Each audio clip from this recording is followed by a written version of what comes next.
violence and other kind of violence. Get away! I could be at work, at school, in my car, and I can still get shot by the police. But I can get shot anywhere. So it is what it is.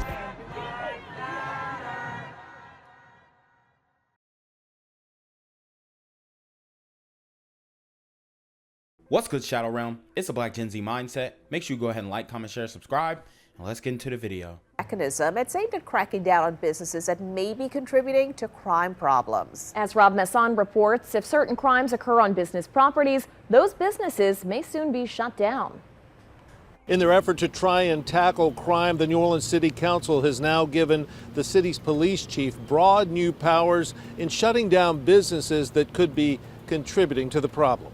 And if a business is ever going to be shut down, it's going to be because a judge saw that the business met all the criteria and that was the last resort. Under the measure proposed by Councilmember Helena Moreno, those criteria would be 3 violations of criminal acts on a business property in New Orleans within a single year. And that can actually rack up pretty quickly because New Orleans is super hot. So I don't think that is fair, that specific rule. But what's going to happen is obviously the community is going to be disproportionately affected by this. I know they're trying to show these like druggy gliders here, but the reality is it's the brothers chilling outside with a cup of lean and a black and mild or something like that, or a bleezy, blazing, posted up, looking hard, that's going to end up causing a lot of the situations that might go down at these businesses. Those crimes include, which are very clearly listed on the ordinance, distributing, storing, or manufacturing controlled substances, storage or possession of stolen property or unregistered firearms, or the furtherance of a crime of violence. As the council debated the nuisance ordinance, concerns were raised about possible unfair enforcement. Even when the intent is good, it seems like in many cases that the disparaged community bears the brunt a lot more than the violators who are in other communities. Moreno said the bill will include a reporting element to monitor the racial breakdown of those who are shut down. We don't want to ever there ever be any accusations of subjectivity. We wanted to make sure that it was like, nope, it's about meeting the criteria. Yeah, and like I said, the issue is that some of these businesses in the community, they're not doing business the right way. They're just not doing business the right way, and this is definitely going to have an impact on the community. The measure received unanimous council support, especially in light of a recent incident where a Baton Rouge bar was shut down after Madison Brooks of Covington was allegedly raped and died on a Baton Rouge street after visiting a bar there. In light of what just happened in Baton Rouge in particular, that we have an even greater onus to make sure that we're enforcing this. But the thing is, like, how I know in this case with the bar, that business is definitely liable. But at the same time, are you just going to hold businesses responsible for what people do off the premises of their establishment just because they got lit at that establishment? I don't really think that's fair. Equitably and evenly. The new nuisance law will not apply to residential properties, only businesses. And the measure provides for a business to be shut down for up to 2 years and possibly face civil penalties if it is declared a nuisance by a civil court judge and padlocked by police. Helena Moreno said she modeled the statute after a similar law put in place in Baltimore by former New Orleans Police Chief Michael Harrison. Meg. Charbonnet Funeral Home tells me someone broke in their facility, but he fears that the break-in stems from the unhoused population that's been growing underneath the Claiborne Bridge. I've been here for 135 years, my family, and I have a whole block here. I can't just fold up the cotton and leave, you know. And my man said fold up the cotton, no pun intended. It's beginning to hurt me. The uptick in crime in New Orleans impacting one longtime business owner. It's not the normal break-in that you would see. People want to take televisions and all these other things. They didn't take those kind of things. They took things that they could dispose of very quickly. Louis Charbonnet believes the break-in had something to do with the growing unhoused population under the Claiborne Bridge. He fears if not addressed, his business will suffer. They took a lot of linens, blankets, things that we used just at the funeral home. I got a first-hand look at the conditions under the Claiborne Bridge. Here under the Claiborne overpass, you see the large encampment, but it's on public property. So the city has restrictions as to what can happen on public property. I asked Councilman King, how can the city remove Mardi Gras ladders from public property then? He says the rules are tricky. That's a tricky answer. If someone has an encampment on a private property, the city can't go onto that private property and remove those individuals. Charbonnet wants the city to come up with a solution rather than a temporary fix. I don't know exactly what the powers that be can do, but they need to do something. And I know there's something that can be done. Yo, what's good, BGZM News 17 family? I'm at the corner of Jesse Jackson and Marcus Garvey, and I got some bad news for you. As you can see, I lost my job. I'm out here living in cardboard boxes outside of boarded up vacant homes. YouTube said I'm done getting money out here in these streets. They even took my funky ass suit. So anything right now would help. So go ahead and hit that Cash App, hit that PayPal, hit that GoFundMe. Hell, cop the merch. Or if you want to make the long-term commitment to the Jinquavius Jackson Fund, join the Patreon so that I can continue to put out top-notch content each and every day. Also, check out the Rumble, where there is absolutely no censorship. Link in the description box below. Hey, yo, ain't that nigga Jinquavius? Yo, I recognize. No, that's not me no more. Hey, yo, run your pop. Y'all get me with this shit. Do the opposite of Antonio Brown and take What all your more do you want from me? An Uber driver shot in the head by a passenger is recovering in the hospital and sharing what happened in her vehicle on Friday. Dang, so from robbing funeral homes to shooting Uber drivers in the head, the community, you have outdone yourself. Look, man, I really coming here day to day and putting out these videos, it's not easy because I see so much of this, and it really is heartbreaking because it's almost like people just are not aware that this is going on in mass. It's wild. Arrest reports Gulfport police say Linda Buford was Ubering 17-year-old Trinyell Coates Jr., who rented the ride under his older brother's name. Coates allegedly pulled out a gun and shot Buford in the head. Dang, so his older brother set it up, and it looks like bro definitely spazzed out on shorty. And this really makes it look bad for brothers who are trying to get Ubers, especially when, you know, when you call the Uber, it asks, hey, you know, is this ride for you? You can put yes or no. And it definitely presents an unsafe environment for sure. That happened near the intersection of Tennessee Street and Chicago Avenue in Gulfport. Buford then drove more than 2 miles to Rouse's begging for help. Then 4 days after the shooting, Buford sharing a message on Facebook. She says, in part, quote, "I'm still in shock that something like this can happen here to one of us. I was meant to be killed, shot point blank in the back of the head." The teen gunman is being held at the Harrison County Adult Detention Center on a $250,000 bond. News as we come on the air tonight. Police investigating after a woman falls out of her car with a gunshot wound at a Gulfport grocery store. Police telling us she drove there after she was shot.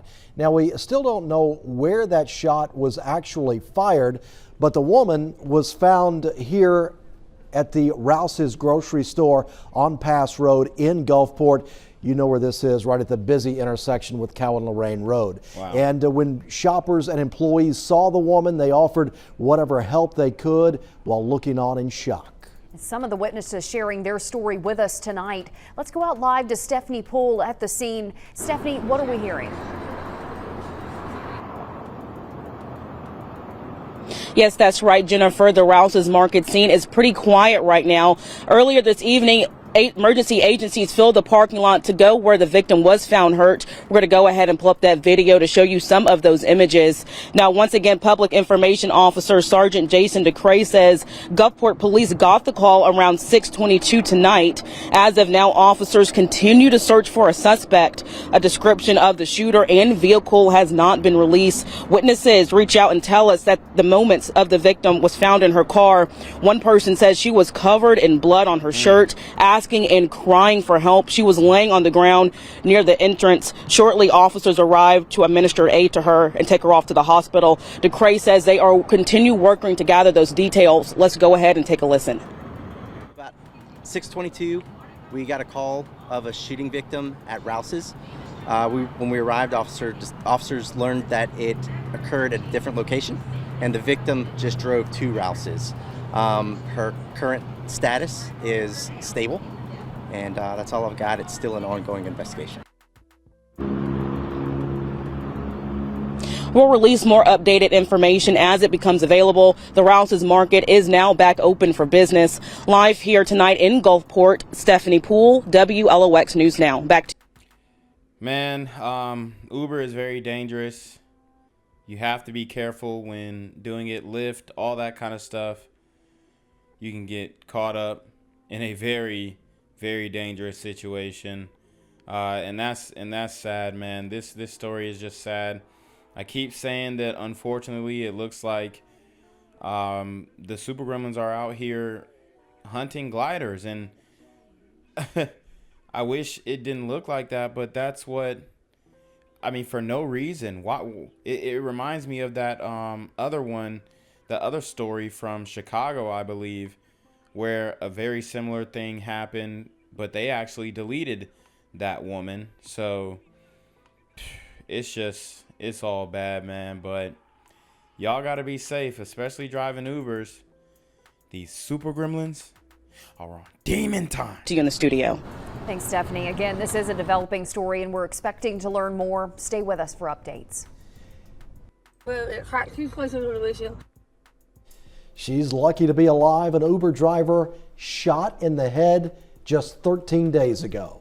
Tonight, an interview you'll only see here on WLOX. For the first time tonight, Linda Buford shares her harrowing story and her message for the teen charged with pulling the trigger. 10 seconds. 10 seconds to make a life-changing decision. That's all you get. So if I didn't hit it, I'm gonna drop. I'm lose my bonus. It started off like any other Friday night for Uber driver Linda Buford. Let's see how much money we're gonna make today, right? Guys, the fact that she's still going is crazy. These Uber drivers, you know, they really do some great things, taking people from here to there. But the way that the community is just taking advantage of these individuals is absolutely insane, okay? Shouldn't happen at all. You know, like I said, this is not the first instance. And it kind of reminds me of that video in Memphis where the super gremlins were saying that, hey, you know, now we're going to start targeting grandmas and all that type of stuff, kids. And this is where it has come. This is where we're at with it. Says Uber offered her a $350 bonus if she met their quota. That prompted Linda to accept rides she normally wouldn't take in areas where she didn't feel safe. When I first started, even being a slightly bit trepidatious of the danger, I was like, you just be smart. You don't go where you know not to go. Going against her better judgment, Linda says she accepted a ride January 20th off Hughes Avenue. Gulfport police say 17-year-old Trinyell Coates requested the ride from his older brother's account. I'm driving to pick him up, and he texted me, and he said, go around to the side where the mailboxes are. It's dark, very scary back there. Usually within 30 seconds they're in the vehicle, and it was like 4 minutes. When Coates Damn. finally got inside, Yeah, she should have left. She should have left, honestly, because it is hot in, I mean, it's hot all across the states, but especially in this area. her vehicle, Linda says he didn't say a word, even when she tried to speak to him. To be honest with you, I was scared. I'm watching the time. I'm pulling down the road, Tennessee Street, and I'm pulling down the road, and I said, is this it, maybe? And he goes, drive to the stop sign. And so I did, and then I stopped, and he opened the door. I had my foot on the gas. I said, thank you, have a nice, bam! And I knew it. I knew it. I knew it, and I felt it go in, and I felt it crumble, and it shoot out. Wow, man. For no reason. Literally no reason. These super gremlins are on demon time. Linda hit the gas, driving nearly 80 miles an hour away from Tennessee and Chicago avenues. She laid on the horn, speeding through neighborhoods. I was coming down Pass Road, and I knew that Rouse's was about 2 miles away. So I was like, And Rouse's, remember Rouse's is where that comedian actually was shot at, and he was hit with a stray. He wasn't even the intended target, so very dangerous out there in New Orleans. I got on the road, and my phone's right here, so 911. It's like 911, what's your emergency? I was like, I've been shot, but they couldn't understand me. And I'm like, you've got to be kidding me. Linda made it to the Rouse's parking lot. Confused shoppers walked out of the store to find her on the ground just outside her SUV, begging for help. Medics on the ground sent her by air to an out-of-state hospital. I knew I was going to live. When I got the helicopter, and I had the head on, and the spots arrived, and the blood stopped, I felt like I was going to live. What do you think his intentions were in shooting you? I just was the car. So he was trying to jack the whip. I mean, it's so crazy because you call the Uber. It's evidence, like your brother called the Uber. It's like, how are you even going to explain that? How are you even going to explain that? I told you guys, we're living in a crash out culture. Question she can't answer, why her? I have a baby. It means me. What should be so important to you? You want to destroy my life. I'm going to ask myself, what should you mean so desperately that my life and my family and my baby mean nothing to you? I mean, I told you guys these super gremlins don't care. She was probably very woke before this. And, you know, it is what it is, man. It is what it is. It's crazy.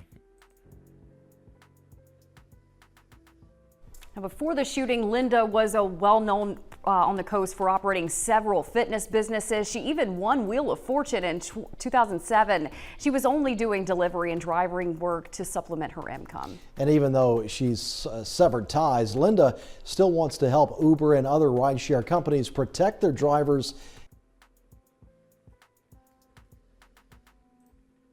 Gang violence and other kind of violence.